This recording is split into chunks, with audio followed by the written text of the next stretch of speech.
Bugün Milli Məclisin növbəti plenar iclası keçirilib. Deputatlar gündəlikdə duran 17 məsələnin müzakirəsini aparıblar. İclasda hakimlərin sayının artırılması təklif olunub. Milli Məclisin bugünkü iclası cari məsələlərin müzakirəsi ilə başladı. Millət vəkili Asif Əskərov Zaqatala rayonunda zərərverici həşəratların kənd təsərrüfatına vurduğu ziyandan danışdı. Bugün diqqətinizi kənd təsərrüfatı sektorunun ən ciddi təhlükələrindən birinə, Qərfəyi mərmər bağazlarına yönəltmək istəyirəm. Son illərdə bu zərərverici Zaqatala rayonunda da geniş yayılaraq meyvə tərəvəz, fındıq, çay və qarğıdalı sahələrinə ciddi ziyan vurur. Bunun nəticəsində də fermerlərin məhsuldarlığı azalır, məhsulun ixrac keyfiyyəti pisləşir və bununla da qeyri-neft sektoruna zərər vurur. Millət vəkili Rəşad Mahmudov gələn ilin dövlət büdcəsində səhiyyə istiqamətinə ayrılacaq vəsaitin azaldılacağı xəbərinin yayıldığını dedi və məsələyə aydınlıq gətirdi.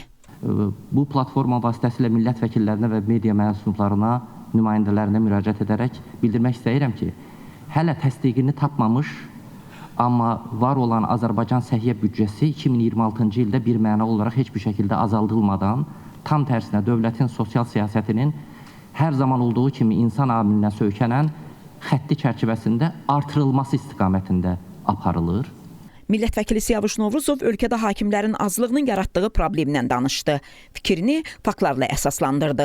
Qeyd etdi ki, bizim 600-dən çox hakimimiz var. Məhkəmə qərarlarını onlar icra edir. Statistikanın bizə verdiyi məlumata görə ildə 13 min adam boşanır. Demək, bir hakim bir gündə 7 boşanmaya baxmalıdır ki, bu da heç də ürək açan deyil, deyə Siyavuş Novruzov bildirdi. Hakimlərin sayı çoxalsın ki, bu qərarların qəbul olunmasında vətəndaşlarımız əziyyət çəkməsin və düzgün olaraq hüquqa uyğun şəkildə qərarlar qəbul olunsun. Sahibə Qafarova isə qeyd etdi ki, bu imtahanların sadələşdirilməsi təklifi doğru deyil və heç vaxt sadələşdirilməməlidir. Sonra iclas müzakirələrlə davam etdi. Bəturə Nəbiyeva, Nadir Cəllov, Space.